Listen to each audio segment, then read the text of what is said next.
삼국지 2권 구름처럼 이는 영웅. 나관중 지음, 이문열 평역. 가자, 낙양으로. 낙양 북쪽 1300리에 자리 잡고 있는 평원군은 성시에는 호 15만에 인구 100만을 넘는 군국이다. 평원성은 그 군국에 딸린 9성 가운데 하나로서 평원현의 치소이기도 했는데 기름진 들판을 가로지른 동마하 가에 자리 잡고 있었다. 그 평원성의 한마장쯤 떨어진 동마하 남쪽의 한 들판에서는 군사들의 조련이 한창이었다. 복이 합쳐서 한 3천이나 될까. 대단한 군사는 아니었으나 한계현에 속한 군사로는 좀 많았다. 원래 현의에 속한 갑사들 외에 향리의 의용군을 더해 머릿수를 불린 듯했다. 황건의 잔당이며 새로 일기 시작한 흑산적의 무리에 이르기까지 아직도 고을마다 나름의 무력을 갖출 필요가 많은 때라고는 하지만 그 조련 또한 멀리서 보기에도 어떤 위압감을 느낄 만큼 엄정했다. 벌판 아래쪽 기병들이 마술과 기창을 익히는 곳은 먼지가 자욱히 피어올라 그 내닫고 부딪힘이 치열함을 보여주었다. 위쪽 보졸들이 조련을 받고 있는 곳도 열에 들떠 어지럽기는 마찬가지였다. 대와 오를 이루고 진을 짰다가 흩어지는가 하면 단병 접전을 익히느라 창칼을 맞대고 땀을 흘렸다. 그런데 이상한 것은 그 조련을 지휘하는 이들이었다. 현이나 사마 등의 군리가 아니라 마궁수와 보궁수란 하급 군관이었기 때문이다. 그럼에도 조금도 지휘가 어색하지 않을 뿐만 아니라 군사들도 아무런 불평이 없었다.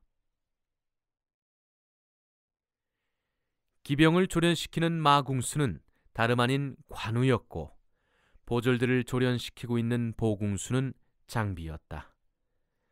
장거, 장순의 난을 진압하는 데 세운 공으로 평원의 현령이 된 유비를 따라와 그곳을 근거지로 군사를 기르고 있었다. 어찌 사사로운 정으로 너 힘안을 높일 수 있겠느냐. 또 높인다 한들 현리가 높아야 얼마이겠느냐.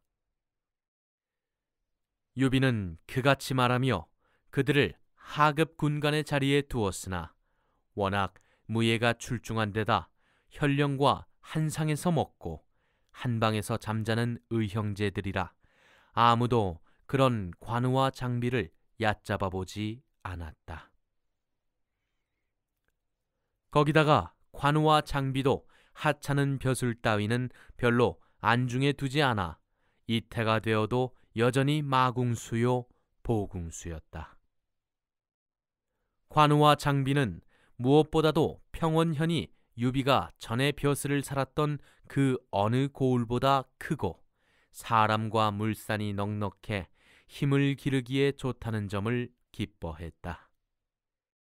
유비를 도와주는 공손찬의 근거지가 멀지 않다는 것도 여러 가지로 유리했다.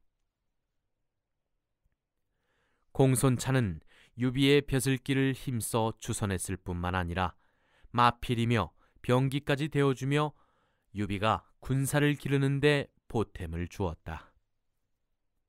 마음속으로는 유비를 자기의 사람으로 생각하는 것 같았다.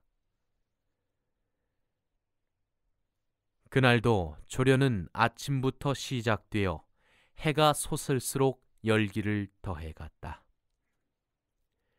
그런데 점심 나절이 되면서 보졸들 쪽이 점점 어지러워지기 시작했다.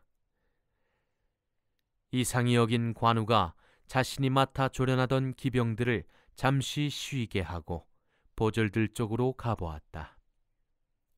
마땅히 있어야 할 장비가 보이지 않았다. 장장군께서는 얼마 전 성 안에 들어가신 후 아직 돌아오시지 않았습니다. 관우의 물음에 장비를 모시는 사졸 하나가 그렇게 대답했다. 장비가 없어졌다면 뻔한 일이었다. 또 어디에선가 동이째 술을 퍼마실 것이라 짐작하니 여간 걱정이 되지 않았다. 특히 관우가 걱정하는 것은 그 얼마 전부터 나타난 변화였다. 한동안 술까지 절제하면서 군사를 조련하는 일에 열중하던 장비가 갑자기 다시 술을 퍼마시고 거칠고 사납게 굴기 시작했다. 무언가 유비에 대해 불만을 품고 있는 것 같았으나 평소에도 저잣거리와는 먼 관우로서는 전혀 짐작이 가지 않았다. 오늘은 반드시 까닭을 알아야겠다. 관우는 그렇게 다짐하며 다시 자신이 맡은 군사들을 조련하려고 돌아왔다. 하지만 종래 장비의 일이 마음 놓이지 않았다. 장비가 머리끝까지 술이 올라 비척거리며 조련 장소에 다시 나타난 것은 해가 뉘엿뉘엿 할 때였다. 그러나 자기가 맡은 곳은 돌아다 보지도 않고 똑바로 관우에게로 왔다. 장비, 대낮부터 웬 술인가? 관우는 장비가 비척이며 오는 걸 임시로 세운 장대 위에서 내려다보며 소리쳐 꾸짖었다. 그러나 장비는 대답 대신 곁에선 영자 기를 뽑더니 나무젓가락 부러뜨리듯 팔뚝만한 그 깃대를 부러뜨려 팽개쳤다. 이놈! 이게 무슨 짓이냐? 놀란 관우가 장대에서 뛰어내리며 호통을 쳤다. 그제서야 장비가 거슴츠레한 눈으로 관우를 쳐다보며 말했다. 형님, 다 치우시오. 이따위 짓이 다 무슨 소용이요? 그건 또 무슨 소리냐? 어지러운 천하와 도탄에 빠진 백성들을 구하고자 힘을 기르는 것이거늘 네가 그걸 몰라 묻느냐? 어지러운 천하? 도탄에 빠진 백성?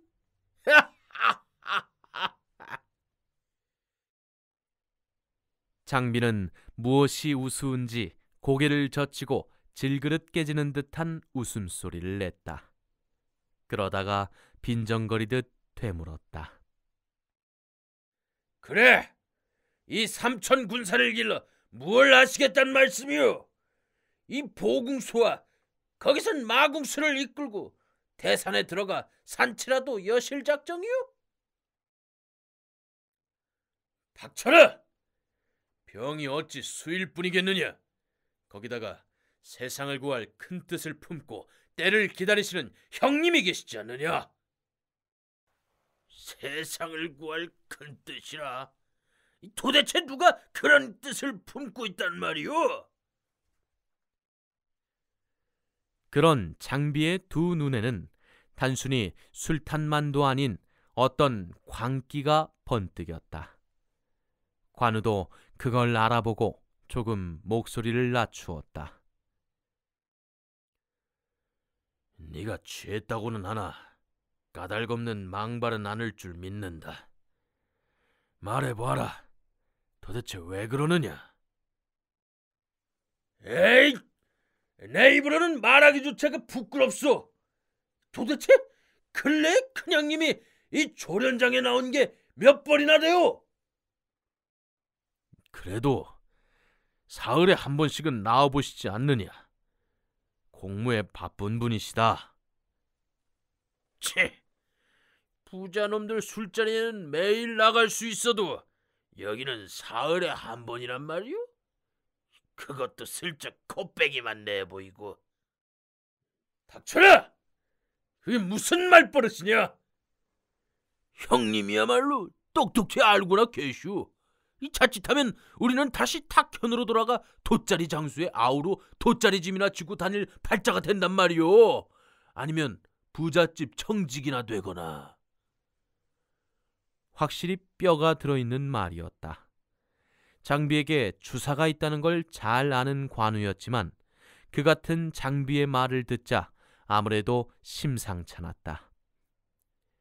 여러 군사들이 보는 앞에서 함부로 떠들어서는 안 될 종류의 잘못에 유비가 빠져들고 있는 것 같았다. 네가 정말 취했구나. 먼저 돌아가거라. 저녁에 조용히 얘기하자. 생각 깊은 관우가 더욱 목소리를 부드럽게 하여 장비를 달랬다. 장비도 더는 뻗대지 않았다. 그러지 않아도 들어가 잠이나 잘 작정이오. 형님이나 열심히 해보슈. 그런 말과 함께 비척거리며 성 쪽으로 사라져버렸다. 장비가 돌아간 뒤 관우는 한동안 그가 한 말을 곰곰이 되씹어 보았다. 짐작대로 장비는 무언가 유비에게 큰 불만을 품고 있음에 틀림없었다. 그러자 이번에는 관우도 의심을 품고 그 무렵의 유비를 찬찬히 떠올려 보았다. 그가 술과 음악을 좋아하고 사냥이나 연회를 즐기는 것은 관우도 전부터 알고 있었다. 그러나 대개는 관우와 장비를 함께 데려가고 싶어하고 같이 즐기려고 애썼는데 그 무렵 들어서는 좀 이상했다. 밤마다 부호들의 초대를 핑계로 숙소를 나갔다가 날샐 무렵에야 새벽 이슬에 젖어 돌아오는 일이 많았다. 뿐만 아니라 어떤 때는 그들의 삶에 도무지 어울릴 것 같지 않은 말을 천연스레 중얼거릴 때도 있었다. 벌써 모두들 30이 넘었구나. 이렇게 떠돌다가 제사 차려줄 자손이나 얻을 수 있겠느냐. 남아 대장부의 입신을 기껏 처자를 거스르는 일로 바꾸어 생각하는 듯한 태도였다.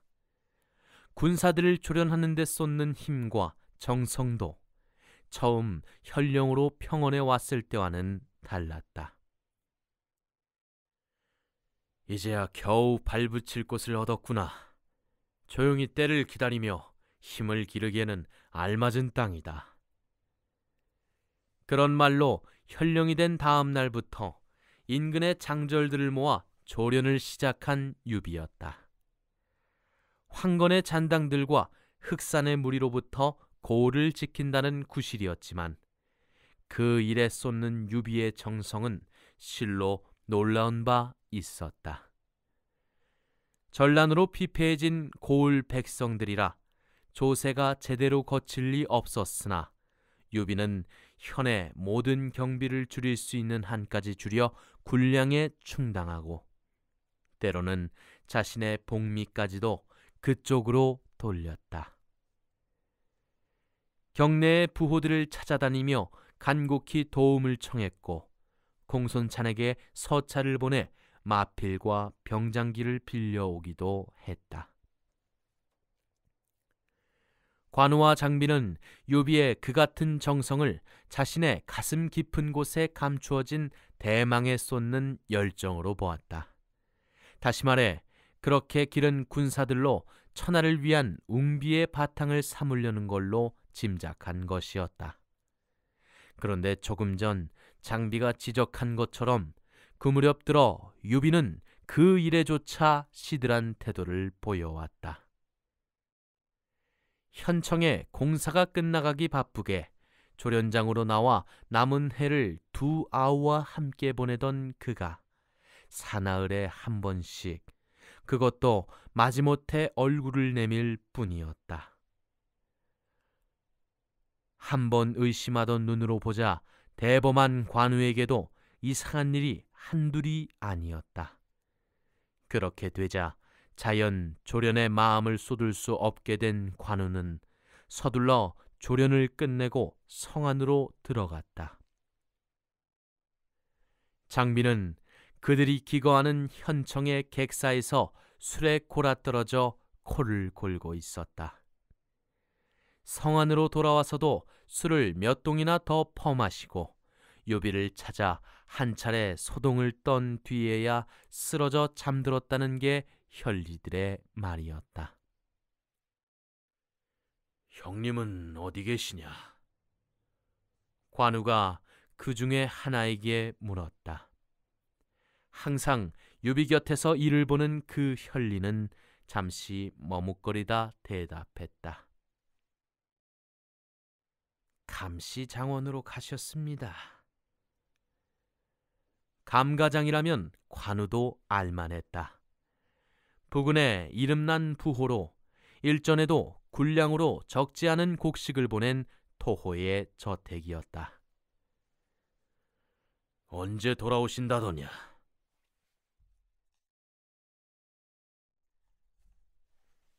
아마 그곳에서 날을 셀 것입니다. 감시댁의 연회는 늘 밤을 새느냐? 대개 그러합니다.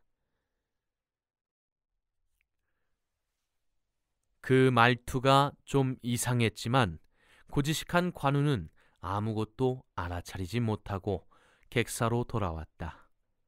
그리고 여전히 코를 고는 장비 곁에서 병서를 읽으며 그가 깨어나기를 기다렸다.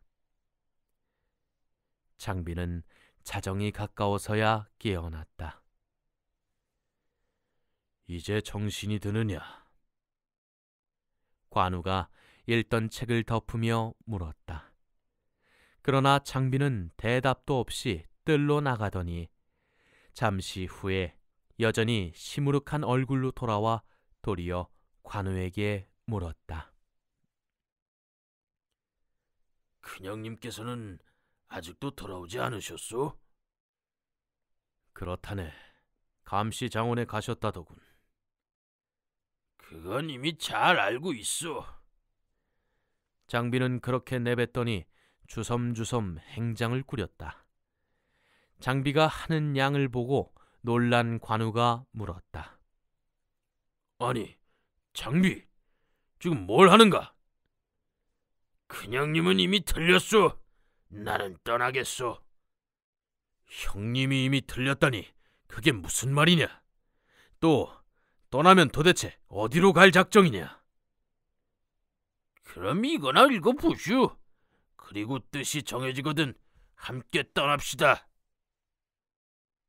갑자기 장비가 품에서 봉서 한 장을 관우에게 내주며 울적하게 말했다. 낮의 광기는 조금도 남아있지 않은 얼굴이었다. 관우는 놀란 눈으로 그런 장비를 바라보다가 황급히 봉서를 폈다. 조조 등은 삼가 대의를 짚어 널리 천하에 고하노라. 동탁은 하늘과 땅을 아울러 속이고 나라를 망하게 하여 임금을 죽였을 뿐만 아니라 위로 금궁을 더럽히고 아래로 죄 없는 백성들을 잔악하게 죽이니 그 죄악이 실로 해를 가리고도 남을 만하다. 이에 전차의 밀조를 받들어 크게 의병을 일으켜 우리 화하를 깨끗이 하고 흉악한 무리를 베어 없애고자 한다. 바라건대 무릇 대한의 신자된 이는 모두 의로운 군사를 일으켜 함께 공분을 씻고 위태로운 왕실과 백성을 아울러 구하도록 하라. 경문이 이르는 날로 속히 받들어 행함이 오르리라. 바로 진류 땅의 조조가 각지로 띄어보낸 경문 가운데 하나였다. 장비, 이걸 어디서 얻었느냐? 읽기를 마친 관우가 놀라 물었다. 오늘 아침 큰형님의 서한 위에서 우연히 보았소. 큰형님은 그걸 읽고도 우리에게 말씀조차 않으시고 이제껏 시골 부잣놈의 술잔치에서 흥청거리고 계신 거요. 이 장비의 무식한 눈에도 이거야말로 전하를 위해 떨치고 일어날 좋은 기회이건만 큰형님은 팽개치고 있단 말이오. 그제서야 관우도 장비가 노한 까닭을 알 수 있을 것 같았다. 그러나 이 경문을 본 것이 오늘 아침이라면 아직 형님의 뜻을 함부로 넘겨짚을 수가 없지 않느냐. 관우 또한 유쾌할 리 없으나 워낙 장비가 성급하게 나오는 바람에 우선 기세라도 꺾어두려는 마음에 그렇게 타일렀다. 그러나 장비는 그 말에 더욱 화를 냈다. 형님은 눈도 귀도 없소? 지난 몇 달 형님이 어떻게 지냈으며 어떻게 우리를 대했소? 그게 큰 뜻을 뿜은 영웅의 노릇이오? 거기다가 또 무엇이냐? 정말 내 입으로 말하기 부끄럽소. 지금 큰형님이 앞뒤 없이 흠뻑 빠져 있는 것은 여색이요, 사냥도 술잔치도 아니란 말이오. 아시겠소? 여색이라니 도대체 어떤 여인이 그토록 형님을 홀렸단 말이냐? 너무도 뜻밖의 말이라 관우가 다시 놀라 되물었다. 평원 땅에 와서도 저자의 건달들과 어울려 펌하시는 버릇을 버리지 못한 장비라 거리의 소문에 밝았다. 그러나 항상 근엄하게 객사를 지키는 관우의 귀에는 그런 거리의 소문이 들어올 리가 없었다. 뒤이은 장비의 대답에 그저 놀랄 뿐이었다. 바로 그 감가놈의 딸년이요. 그 돼지 같은 놈이 딸년을 시켜 큰형님을 홀렸단 말이요. 딴에는 든든한 사위 하나 두겠다는 수작이겠지. 두고 보시오. 머지않아 형님은 재물 많은 감가놈의 사이가 되어 기름진 배나 쓸고 있을 것이오. 그 밑에서 정직이 노릇이나 할 의향이 없으시거든 나와 함께 떠납시다. 아무래도 우리는 사람을 잘못 본 것 같소. 장비는 그렇게 말하며 행장을 들고 방을 나설 채비를 했다. 관우가 다시 말했다. 옛부터 영웅호색이란 말이 있다. 설령 형님께서 여자를 가까이 한 게 사실이라 한들 그게 무슨 허물이 될 일이 있느냐. 더구나 감시댁 아가씨라면 이 고을에서는 행색계나 하는 집안의 딸이니 욕될 것도 아니지 않느냐. 대장부가 여자를 좋아하는 게 허물이 아닌 줄은 나도 알고 있소. 허물은 여자의 치마폭에 감싸여 큰 뜻을 잃는 것이오. 그럼 형님이 그 지경에까지 이르렀단 말이냐? 정말 참 답답하오. 생각해보쇼. 우리가 6년 전 처음 탁군에서 의병을 일으킬 때가 어땠어? 비루 먹은 것까지 합쳐 말이 겨우 100필, 군사는 500을 넘지 못했어. 그런데 지금은 말이 1000필에 정병이 5천은 돼요. 거기다가 동탁의 농권도 황건에 비해 못하지 않건만 형님은 조금도 움직이려 하지 않소. 그분은 이미 천하를 잊은 사람이요. 그 말에는 관우도 잠시 대답이 궁해졌다. 그러고 보니 확실히 그 몇 달의 유비는 무엇에 취한 사람 같은 데가 있었다. 힘을 기르는 일뿐만 아니라 자기들 형제를 대하는 것도 건성에 지나지 않는다고 느껴질 정도였다. 관우가 대답이 없자 장비가 한층 기세를 올렸다. 조조의 경문을 흔들어 보이며 다시 관우를 충동했다. 기주의 원소가 심상치 않다더니 이제는 조조 따위도 이렇게 나서는데 큰형님은 도대체 뭐요? 하찮은 필부도 피가 끓는 이 경문을 보고도 계집의 지분 냄새만 탐하고 있으니 끝장이라고 밖에는 달리 어떻게 보겠소? 형님, 공연히 허송세월 하지 말고 같이 떠납시다. 그러면서 막 방을 나서려 할 때였다.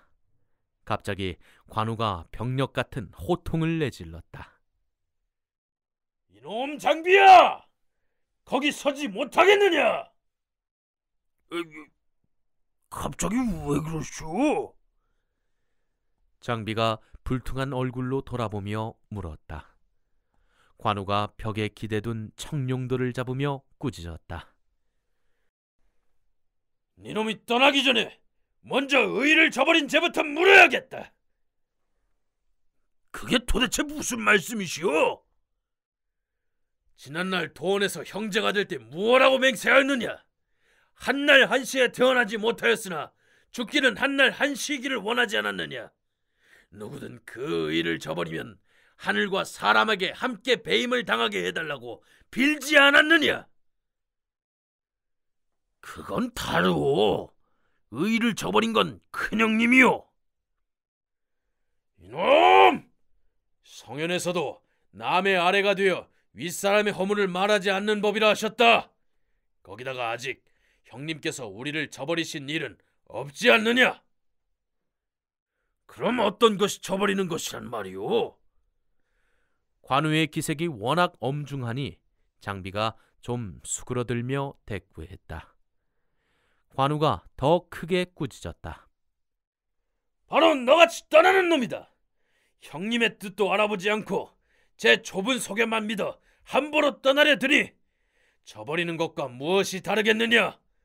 정이 떠나려거든 먼저 이 청룡도부터 꺾고 떠나거라. 그러면서도 관우는 정말로 한 칼에 베어버릴 듯이 청룡도를 쳐들었다. 관우가 그렇게까지 나오자 장비도 더는 움직이지 못했다.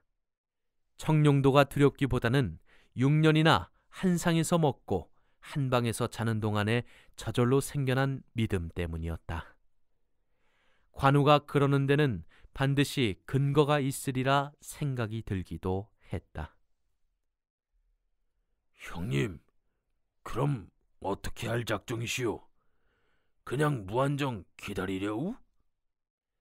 장비가 행장을 놓고 침상에 걸터 앉으며 흥분에 가라앉은 목소리로 관우에게 물었다.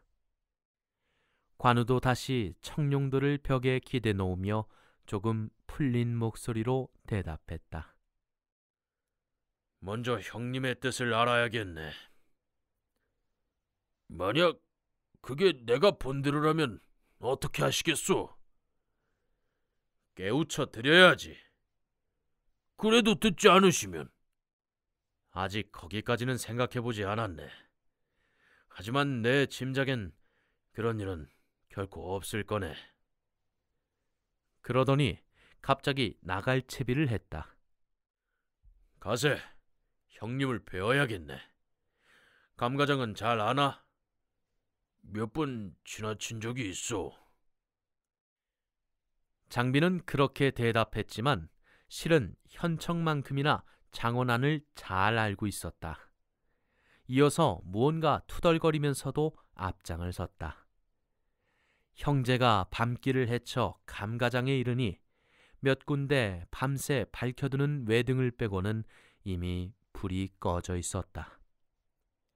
장비의 짐작대로 잔치를 벌이고 있는 집은 아니었다.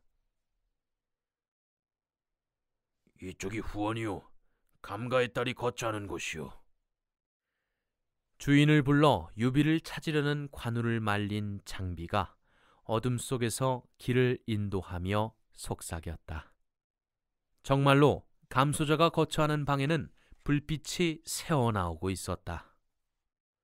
저건 형님의 말이로군. 관우가 후원 으쓱한 곳에 메어져 있는 말 한 피를 보고 중얼거렸다. 장비가 물었다. 큰형님을 어떻게 부르시겠습니까? 밤이 깊은데 어찌 큰 소리로 수선을 피울 수 있겠나? 기다리세. 여기서 큰형님이 밤을 새우시면 어찌하시겠습니까? 그래도 기다리세. 관우는 그렇게 대답한 뒤 가볍게 탄식했다. 그간의 우리 허물도 적지는 않은 것 같으이. 언제나 남 앞에서는 외로운 채 충성스러운 채 형님을 시립하면서도 정작 위태로운 곳에는 홀로 계시게 했으니 만약 그동안에라도 형님에게 무슨 변개가 있었다면 어쩔 뻔했나. 결코 입으로만 하는 말 같지가 않았다. 그런 관우의 태도에 장비도 마음에 걸리는 게 있는지 더는 관우를 조르지 않았다. 정월이라 밤 날씨는 차고 매서웠다. 반각도 되지 않아 두 사람의 수염에는 하얗게 서리가 맺혔다. 다행히 유비는 오래지않아 감소저의 방을 나왔다. 자정이 별로 넘지 않은 무렵이었다. 아니, 자네들 웬일인가? 별 생각 없이 말 있는 대로 가던 유비가 어둠 속에 굳은 듯 서 있는 두 사람을 알아보고 놀라 물었다. 장비에 앞질러 관우가 대답했다. 근간에 자주 형님의 주변을 비워두었습니다. 모두가 못난 아우들의 불충입니다. 조금도 원망이 섞이지 않은 목소리였다. 유비가 잠시 말이 없더니 온화하게 대답했다. 내가 작은 일로 자네들에게 근심을 끼쳤나 보이. 부끄럽네. 날이 차가우니 이만 돌아가세. 그러고는 성큼 말 위에 올랐다. 관우와 장비도 각기 묶어두었던 말을 끌어내어 유비를 따랐다. 셋은 말없이 밤길을 달렸다. 성미급한 장비가 몇 번인가 무슨 말을 꺼내려 했으나 그때마다 관우가 기침소리로 입을 막았다. 현청의 객사로 돌아온 유비는 가벼운 술상을 차리게 한 뒤 관우와 장비를 마주했다. 그런데 불빛에 드러난 유비의 옷이 이상했다. 왼쪽 소매끼가 한자나 잘려져 나가 있었다. 먼저 그걸 본 장비가 놀라 물었다. 큰형님, 어쩌다가 왼쪽 소매끼가 잘려져 나갔습니까? 자네들이 이미 알아버렸으니 이제 말하겠네. 실은 오늘 감소조와 작별을 하고 오는 길이라네. 유비가 조용히 대답했다. 그러나 장비가 알아듣기에는 넉넉지 못했다. 감소조와 작별하는데 왜 소매끼는 잘리셨습니까? 잘린 게 아니다. 내 소매를 잡고 놓아주지 않기에 스스로 소매를 잘라 내 뜻이 굳음을 알렸을 뿐이다. 그러자 이번에는 관우가 물었다. 어디를 가시려고 그토록 매정한 작별을 하셨습니까? 너무 이 어리석은 형을 시험하려 들지 말게. 아우들의 걱정을 난들 왜 모르겠나. 하지만 이제는 마음 놓게. 유비는 그렇게 대답하고 이어 장비에게 일렀다. 너는 즉시 내 방으로 가 탁자 위에 있는 봉서를 가져오너라. 그 말에 장비가 움찔했다. 한참을 머뭇거리다가 소매에서 조조의 경문을 꺼내며 기어들어가는 목소리로 물었다. 봉서라면 이것을 가리키는 것입니까? 아니, 그게 어찌 네 손에 있느냐? 유비가 놀란 눈길로 그렇게 묻다가 이내 모든 걸 짐작한 듯 고개를 끄덕이며 탄식했다. 실로 부끄러우이. 아우들의 근심이 그토록 컸는지 몰랐네. 그럼 큰형님께서도 이미 조조와 함께 낙양으로 갈 결심을 하셨습니까? 장비가 기쁨과 감격을 감추지 못하고 되물었다. 가야지. 필부라도 의를 보면 따라 나설 것인데 우리가 가지 않고 어쩌겠느냐. 거기다가 이제는 약간의 군사도 있으니 적으나마 천하를 위해 보탬이 될 것이다. 우리가 그토록 애써 군사를 기른 것도 이런 때를 위해서가 아니었겠느냐. 유비가 그렇게 말했을 때였다. 갑자기 장비가 주르르 달려가 유비 앞에 엎드렸다. 형님, 이 못난 아우를 꾸짖어 주십시오. 화도 잘 내지만 감격도 잘하는 장비였다. 고집 못지않게 뉘우침도 빨라 조금 전에 유비를 욕한 일이 견딜 수가 없었다. 왕방울 같은 두 눈에 눈물까지 가득한 채 잘못을 빌었다. 뒤이어 관우도 장비와 나란히 엎드렸다. 이게 무슨 짓들인가? 유비가 황망히 엎드려 마주 절을 한 뒤 두 아우를 일으켰다. 실은 술상이 들어오면 두 아우님께 내가 엎드려 잘못을 빌려고 했었네. 그런데 오히려 잘못을 비니 실로 이 어리석은 형은 몸둘 바를 모르겠네. 그런 유비의 눈에도 눈물이 맺혀 있었다. 그때 마침 술상이 들어왔다. 감격으로 새로워진 그들 삼형제는 저 도원에서 처음 맺어진 날처럼 밤새워 마시며 의기를 돋우었다. 그로부터 이틀 뒤였다. 그동안 길은 5천의 병마로 조조가 기다린다는 진류의 들을 향해 출발하려는데 혈리 하나가 달려와 유비에게 고했다. 지금 수많은 대군이 이리로 몰려오고 있습니다. 놀란 유비가 날랜 병사를 시켜 알아보니 그것은 다름 아닌 북평태수 공손찬의 군사들이었다. 그 사이 유비는 동문수학의 정만으로는 다 덮을 수 없는 신세를 공손찬에게 지고 있었다. 평원령이 된 것으로부터 군마와 병장기에 이르기까지 여러모로 그의 도움을 받아온 터라 그냥 앉아서 기다릴 처지가 아니었다. 관우와 장비만을 딸린 채 급히 말을 달려 공손찬을 맞으러 나갔다. 현재가 어찌 알고 이렇게 몸소 달려왔는가? 아우는 형의 덕택으로 이곳 평원을 맡게 되었고 그 뒤로 마필이며 군자에 도움을 받지 않은 것이 없었습니다.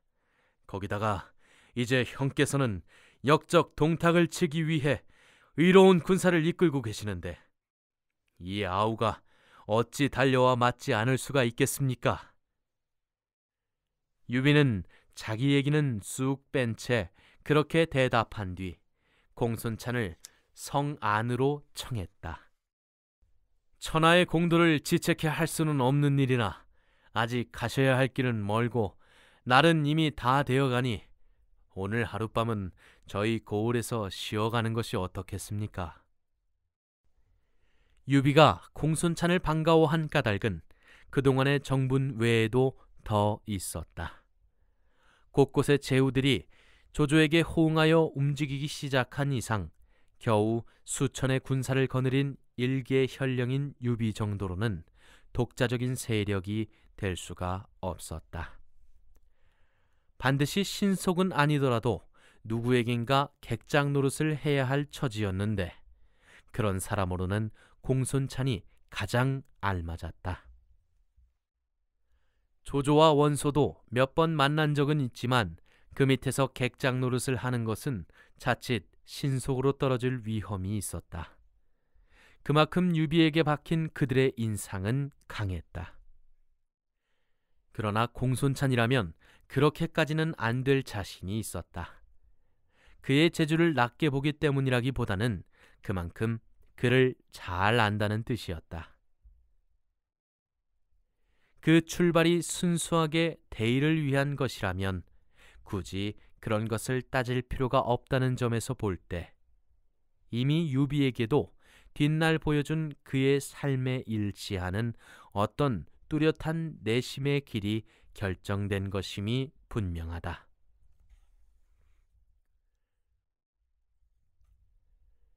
공손찬도 선선히 유비의 청을 받아들였다.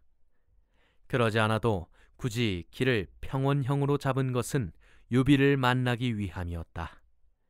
성박 들판에 군사들을 머물게 하고 성 안으로 들어가 현청에서 하룻밤을 묵게 되었다. 그날 밤이었다. 현덕은 여전히 속마음을 숨긴 채 크게 술자리를 벌여 공손찬을 대접했다. 공손찬도 별다를 대접했다. 공손찬도 별다른 생각이 없는 사람처럼 기꺼이 술자리에 앉아 유비와 쌓인 회포를 풀었다. 그런데 저 사람들은 누구인가? 한동안 환담을 나누던 공손찬이 그림자처럼 유비 곁을 떠나지 않는 관우와 장비를 가리키며 물었다. 장비는 전에 탕령을 지낼 때 유비의 청으로 죽을 목숨을 살려준 적이 있건만 그때는 그저 먼 빛으로 보았을 뿐인데다 그동안 세월이 지나고 또 장비의 차림도 저잣거리 건달의 마구잡이 차림에서 비록 하급이나마 장교의 복색을 하고 있어 얼른 알아보지 못한 것이었다. 이쪽은 관우이고 저쪽은 장비로 모두 제 의형제들입니다. 유비도 구태여 아름답지 못한 장비의 옛일을 들추고 싶지 않아 그렇게만 대꾸했다. 끝내 장비를 알아보지 못한 공손찬이 감탄 어린 얼굴로 다시 물었다. 함께 환건적을 무찔렀다는 그 용사들인가? 사실 제가 세웠다는 공은 모두 이 두 아우의 힘이었습니다. 지금은 모두 어떤 자리에 있는가? 관우는 마궁수이고 장비는 보궁수로 있습니다. 그러자 공손찬은 심중의 말을 꺼낼 좋은 기회를 발견한 듯 탄식과 함께 입을 열었다. 실로 영웅을 흙 속에 묻어두었다 해도 지나친 말이 아닐세. 차라리 나와 함께 가세나. 이미 들었겠지만 지금 나라를 어지럽히는 동탁을 치고자 천하의 제후들이 군사를 일으켰네. 자네도 이 하찮은 벼슬자리랑 던져버리고 집어던지고 새끼야 일으켰네. 자네도 이 하찮은 버슬자리랑 집어던지고 있네. 자네도 이 하찮은 버슬자리랑 집어던지고 함께 힘을 합쳐 역적을 치는 게 어떤가. 이는 기울어지는 한시를 붙드는 일일세. 유비로서도 은근히 기다리던 말이었다. 그러나 짐짓 겸양을 보았다. 천하의 영웅들이 모이는 곳에 저 같은 변변찮은 자가 어찌 감히 끼어들겠습니까? 벼슬도 하찮고 군사도 적으니 자칫 세상이 웃음거리만 될까 두렵습니다. 그렇지 않네. 실은 내가 굳이 이곳을 지나게 된 것도 자네를 의중에 두었기 때문일세. 자네 벼슬이 낮다지만 그래도 한칠의 종친이 아닌가. 또 군사가 적다 해도 자네가 처음 의군을 일으킬 때와는 될 수 없을 것일세. 이름 없는 향리의 장정 몇백으로 황건의 수계를 목벤 자네 아닌가? 그런 공손찬의 권유에도 유비는 거듭 겸양의 말로 물러서기만 했다. 유비의 까닭모를 겸양해 어리둥절해 있던 장비가 불쑥 말했다. 그때 내가 동탁 도적놈을 죽이려 할 때 가만두었더라면 오늘 이런 일은 없었을 것입니다. 가지 않고 어쩌겠습니까? 관우도 옆에서 거들었다. 일이 여기에 이르렀으니 마땅히 병마를 수습해 앞장서야 합니다. 그제서야 유비도 못 이긴 채 공손찬의 제안을 받아들였다. 형께서 이 비를 그토록 높이 보아주시니 실로 감격이올시다. 삼가 명을 받들겠습니다. 그 말에 공손찬은 크게 기뻐했다. 만약 유비가 먼저 나서서 따르기를 청했다면 그렇게까지는 기뻐하지 않았을 것이다. 덥석 유비의 손을 움키며 말했다. 고맙네. 현재가 저기 두 분 아웃님들과 함께 전봉을 맡아준다면 우리만으로 곧장 낙양으로 진격해도 되겠네. 이에 유비는 관우, 장비와 함께 그동안 기른 5천의 병마를 이끌고 공손찬의 군사들과 합류했다. 진류의 들에 이르니 17갈래 길로 제후들이 속속 모여들고 있었다.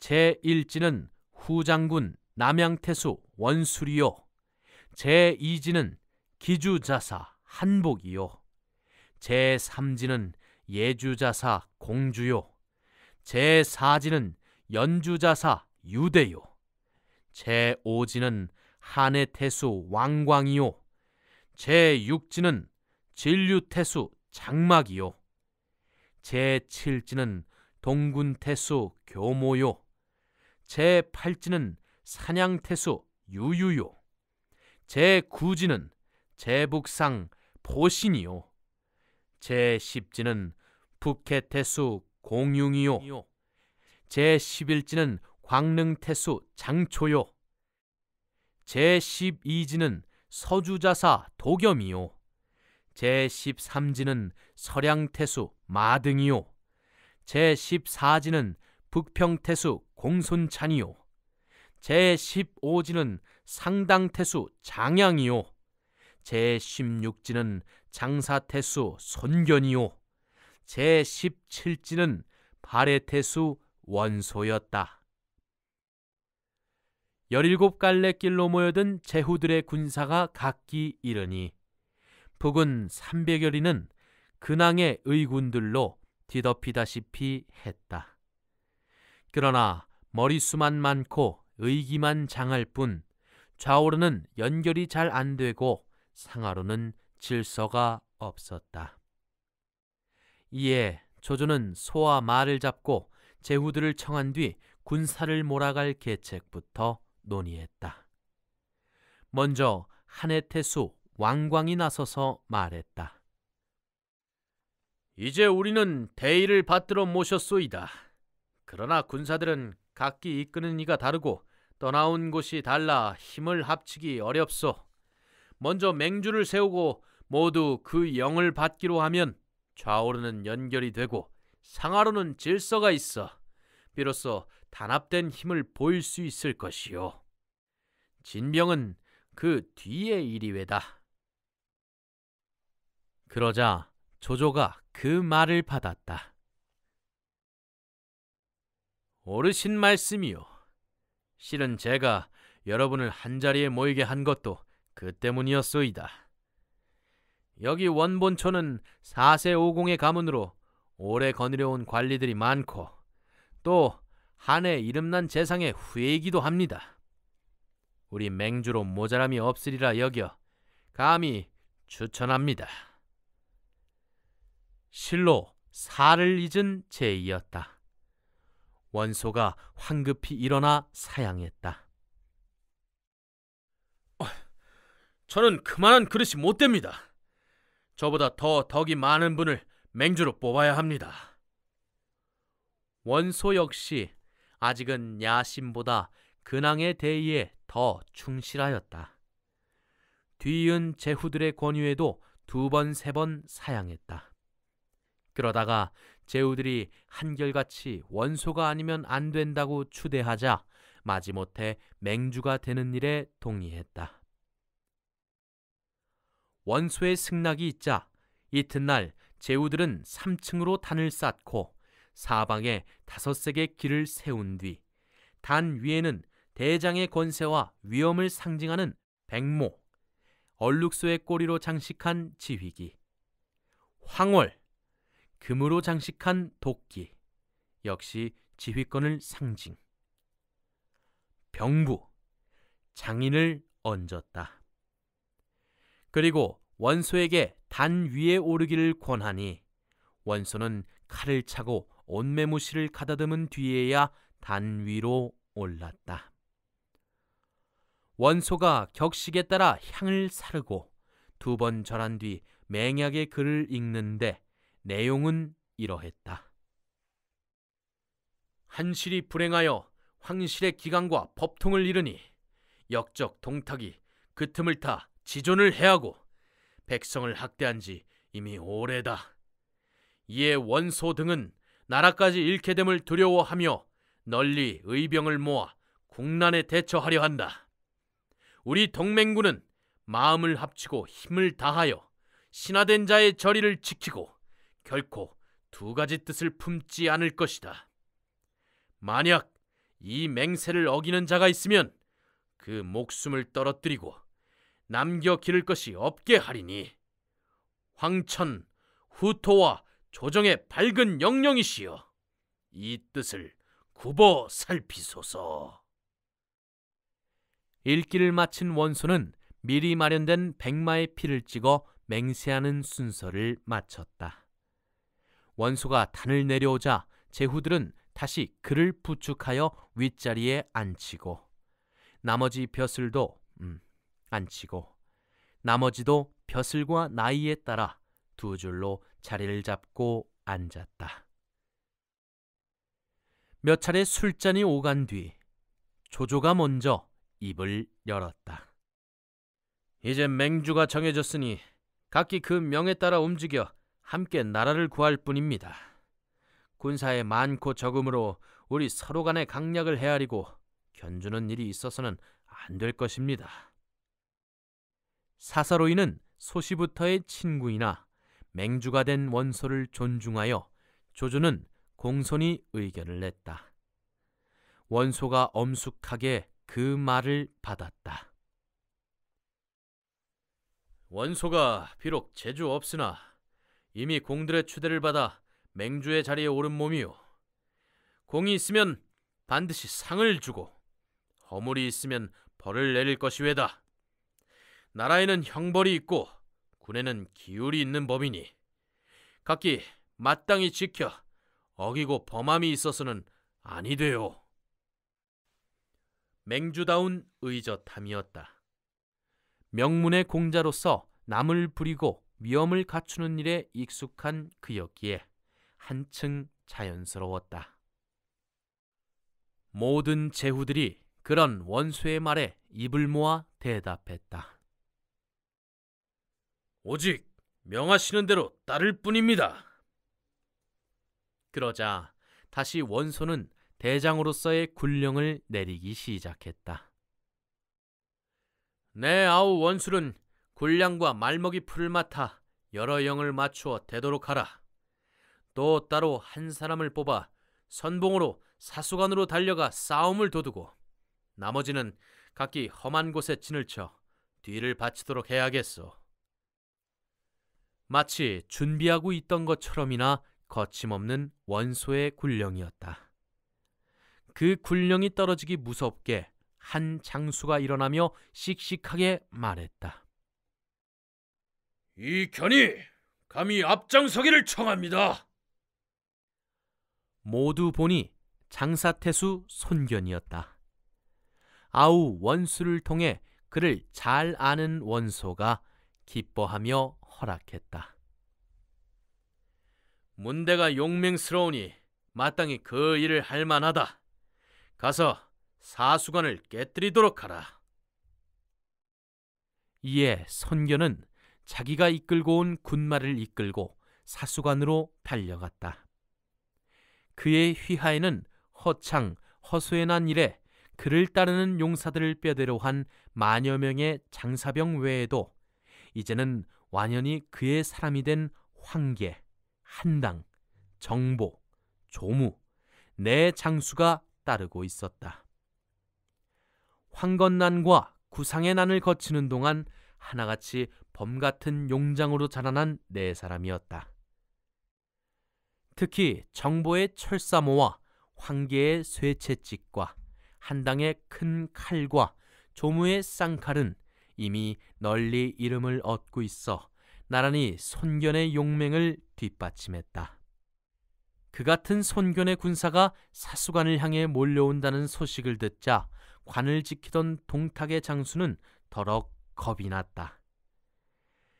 살별처럼 빠른 파발말을 달려 낙양에 있는 동탁의 승상부에 위급을 알렸다. 동탁은 스스로 대권을 잡은 뒤 나날을 술과 잔치로 보내고 있었다. 정치적 권력의 정당성은 종종 그 획득한 과정보다 획득한 뒤의 처리에서 결정되는 수가 있다. 부당하게 권력을 탈취했더라도 그 뒤의 업적이 볼만한 경우와 정당하게 권력을 승계했더라도 그 뒤의 통치가 실패로 끝난 경우 가운데서 역사가 편드는 것은 대개 앞의 경우이기 때문이다. 그런데 동탁은 불행히도 부당하게 권력을 탈취하여 부당하게 사용하는 전형적인 예를 보여주고 말았다. 자신의 정당성을 확보하려는 노력 대신 잔인과 부패와 탐락, 자기 도취 따위 이른바 권력의 치욕에 먼저 빠져들어 버린 것이었다. 그런 동탁이다 보니 사위이자 모사인 이유로부터 급보를 받자 크게 놀라지 않을 수 없었다. 급히 여러 장수들을 불러 모아 근황의 의병들을 막을 의논을 했다. 먼저 동탁에게서 온후로까지 높임을 받은 여포가 나서서 말했다. 아버님께서는 너무 염려하지 마십시오. 관밖의 제후들 따위는 이 여포에게는 풀이나 지푸라기 같은 것들로밖에 보이지 않습니다. 바라건대 아버님의 범 같은 군사들을 제게 맡겨주신다면 그것들의 목을 모조리 베어 성문에 높이 매달겠습니다. 동탁에게 몸을 의탁한 일에 이렇다 할 공도 없이 두터운 대접만 받아 은근히 조급하던 여포였다.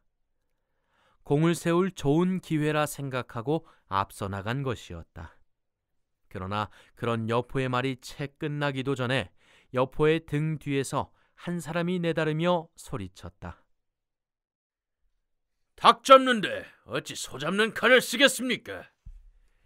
그것들을 깨뜨리는데 오누께서 수고스럽게 친히 납실 필요가 없습니다. 제게 맡기셔도 주머니 속에 물건 꺼내듯 제후들의 목을 잘라오겠습니다. 동탁이 보니 키가 9자요. 호랑이 몸에 이리의 허리며 표범의 머리에 원숭이 팔을 한 장수였다. 원래 관서 사람으로 그 이름을 화웅이라 했다. 동탁은 그의 씩씩한 말을 듣자 몹시 기뻤다. 효기 교위로 삼은 뒤 마복은 오만과 함께 부하장수 이숙, 호진, 조잠 등을 딸려 그날 밤으로 사수관으로 향하게 했다. 이때 제북의 상으로 근황의 의거에 참가한 포신이란 이가 있었다. 일찍이 후군 교위로 원소와 왕윤에게 동탁을 죽이자고 의논하다 두 사람이 모두 듣지 않자 태산에 숨어버렸던 사람이었다. 동탁 쪽에서도 마주 군대를 보내왔다는 말을 듣자 슬며시 군공이 탐이 났다. 남몰래 아우 포충을 불러 말했다. 아무리 대의를 위한 싸움이라지만 첫 공을 남에게 빼앗기고 싶지 않다. 내게 군사 3천을 줄 터이니 지름길로 가 먼저 사수관을 빼앗아라. 이에 포충은 제 죽을 줄도 모르고 손견보다 한 발 앞서 사수관에 당도하여 싸움을 걸었다.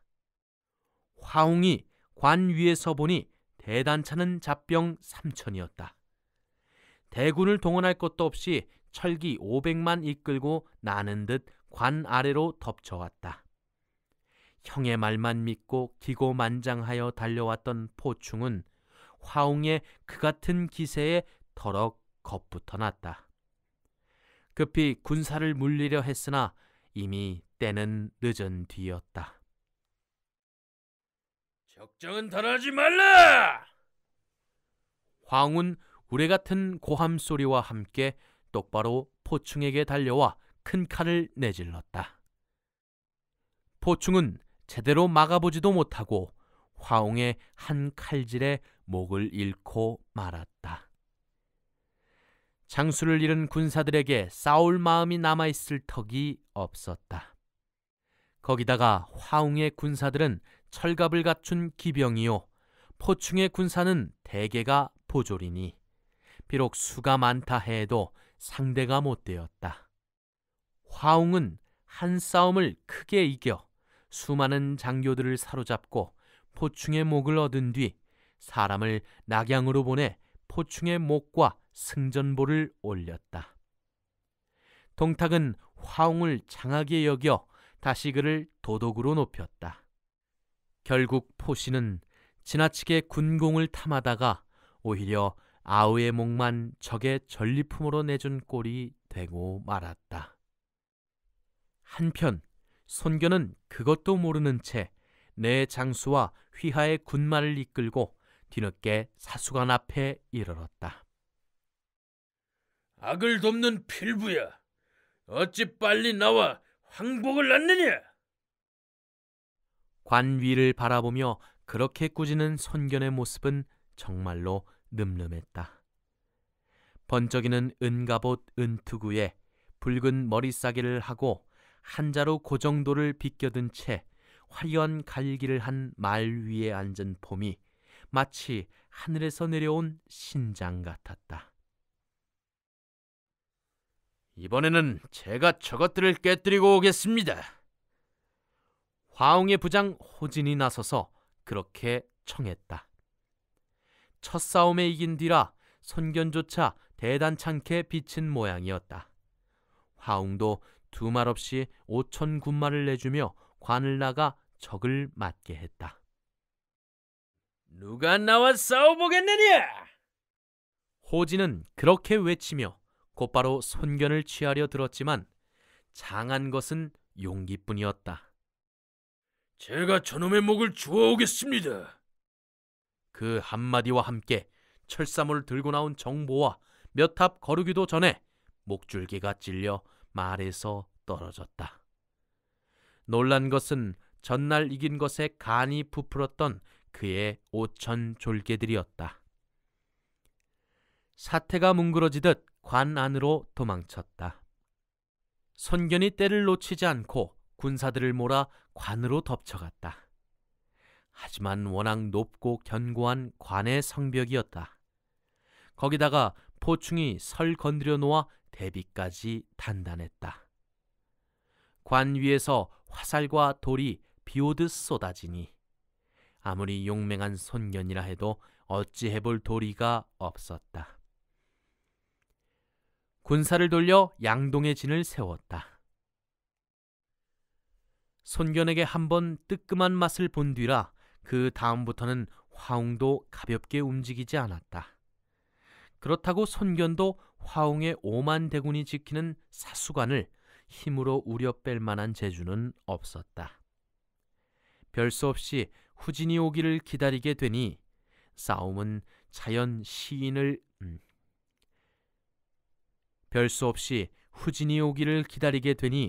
싸움은 자연 시위를 끌게 되고 싸움이 시위를 끄니 가지고 온 군량과 마초가 곧 고통이 났다. 이에 손견은 사람을 원술에게 보내어 군량과 마초를 청했다. 원술의 아랫사람 가운데 하나가 원술에게 가만히 말했다. 손견은 강동에 맹호라 할 수 있습니다. 만약 이 싸움을 이겨 낙양을 손에 넣고 동탁을 죽인다면 마치 늑대를 없애고 호랑이를 불러들이는 형국이라고 말 것입니다. 양초를 보내주지 마십시오. 그리하면 손견의 군사는 반드시 지게 될 것이니 화군도 절로 뽑히게 되는 셈입니다. 원술 또한 그리 소견이 넓은 편이 못되었다. 그렇지 않아도 손견이 선궁을 세운 게 마음에 들지 않던 차에 그런 말을 들으니 대의보다 사감이 앞섰다. 이런 핑계 저런 핑계로 군량과 마초를 보내주지 않았다. 원술이 손견의 군공을 시기하는 데는 나름대로의 까닭이 있었다. 따지고 보니 제후들 가운데 가장 밀접한 것은 원술과 손견이었다. 원술이 원소나 조조처럼 동탁의 해를 두려워하여 남양으로 도망쳐 온 뒤 맨 먼저 손을 잡은 것은 손견이었다. 그때 손견은 이미 장사태수로서 힘이 인근 주군을 떨게 할 정도였다. 형주자사 왕예가 무례하다 하여 죽이고 그 무리를 아우른 뒤 남양까지 노리고 있었다. 이때 원술은 손견과 힘을 합쳐 남양태수 장자를 죽이고 남양을 손에 넣었다. 손견이 얻은 것은 원술의 표문에 의해 죄가 공으로 바뀌고 오히려 파로 장군이 죄수된 일이었다. 하지만 아무래도 원술이 근거로 생각하는 남양과 손견이 근거로 삼고 있는 강동 일대는 너무 가까웠다. 그것이 항상 마음에 걸리는 데다 손견의 군공까지 높아지니 원술로서는 근심이 아닐 수 없었다. 그 차에 아래서 그렇게 진언하니 좁은 소견에 그대로